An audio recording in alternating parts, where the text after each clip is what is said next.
Bonjour, je m'appelle Christian, je suis âgé de 72 ans, je suis français. Tout commence en janvier 2022 suite à un banal examen de la prostate par IRM et de la découverte fortuite d'une carcinose péritonéale située au niveau du cul-de-sac de Douglas. À l'annonce de ma maladie, le monde s'écroule.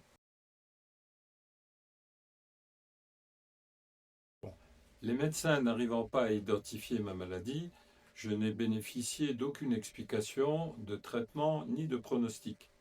J'ai cherché des renseignements sur le net qui ont généré une peur panique, le déni, la colère, la puissance. J'ai pris conscience que cette maladie, en raison de sa rareté et de sa méconnaissance, reste mal appréhendée à ce jour. Les traitements sont encore aux phases de développement et beaucoup reste à apprendre. Rien n'est figé, mais les avancées scientifiques laissent entrevoir des progrès prometteurs. Ayant perdu tout espoir, je me voyais au bout de ma vie. J'ai pris mes dernières dispositions auprès de mon épouse et de mes enfants. Ce sont eux qui m'ont conseillé de contacter l'AMARAP et RENAP. Un premier appel auprès d'Isabelle Bonnefoy et Cécile Audin, qui sont des infirmières de recherche dans le service du professeur Glenn à Lyon, puis avec Patricia Pichon, la présidente d'AMARAP, ainsi qu'avec Véronique Rivoire, ont inversé mon état d'esprit et ranimé la flamme de l'espoir. Elles m'ont fait découvrir les centres experts, prendre connaissance des parcours de soins patients, participer à des groupes de parole, mieux me préparer pour l'opération de cytoréduction avec CHIP. Elles m'ont apporté écoute, information, soutien et réconfort. Nous formons maintenant une vraie famille entre patients du groupe de parole en visioconférence. Je suis acteur dans le traitement de ma maladie afin d'obtenir le maximum d'informations sur les bénéfices des différents soins, ainsi que des conseils dans tous les domaines, avant, pendant, après l'opération et l'hospitalisation, les chimios, les effets secondaires, la récidive, la qualité de vie, la nutrition et l'activité physique. Avant les deux opérations de cytoréduction, j'avais entrepris au quotidien une préparation physique avec de la natation, marche en forêt et cyclisme, une préparation mentale avec l'aide d'une sophrologue, une alimentation variée riche en protéines.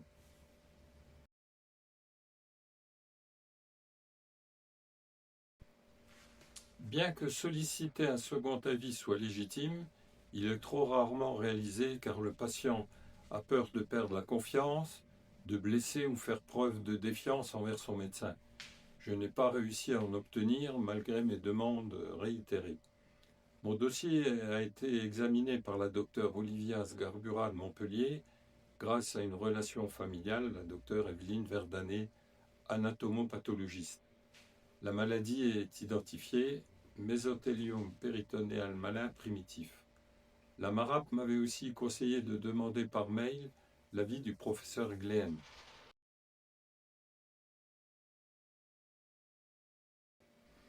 J'ai découvert dans une publication du professeur Sugarbecker qu'un score PCI au-dessus de 26 rendait la cytoréduction difficile. J'ai donc entrepris une modélisation mathématique pour connaître la vitesse de progression de ma maladie et son score. Celle-ci prédisait une évolution rapide du score PCI de 19 à 26 entre avril et juin 2022. Les prélèvements de la cytoréduction faits à Nancy le 18 mai ont confirmé un score PCI de 23, cohérent avec l'extrapolation. Ensuite, 6 cures de chimiothérapie ont été effectuées. Pendant 18 mois, j'ai été admis dans le programme expérimental Talameso.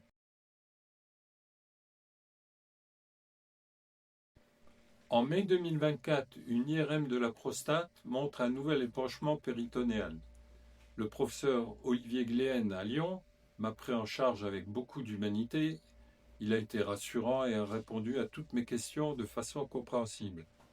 Après 2 cures de chimio néoadjuvante sans bénéfice, une cytoréduction plus CHIP a été pratiquée par le professeur Glenn avec l'ablation d'une partie du grêle, du côlon ascendant, la vésicule, la rate et le péritoine péritonéal. Les prélèvements de l'opération du 21 août 2024 ont révélé un score PCI de 19. 3 cures de chimio adjuvantes ont complété le traitement.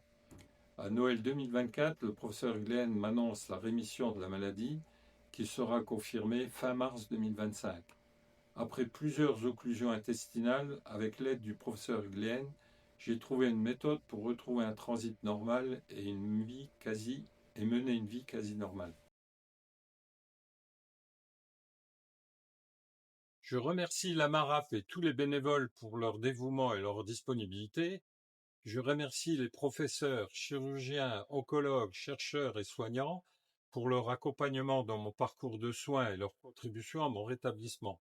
La maladie a transformé ma vie que je savoure pleinement à chaque instant.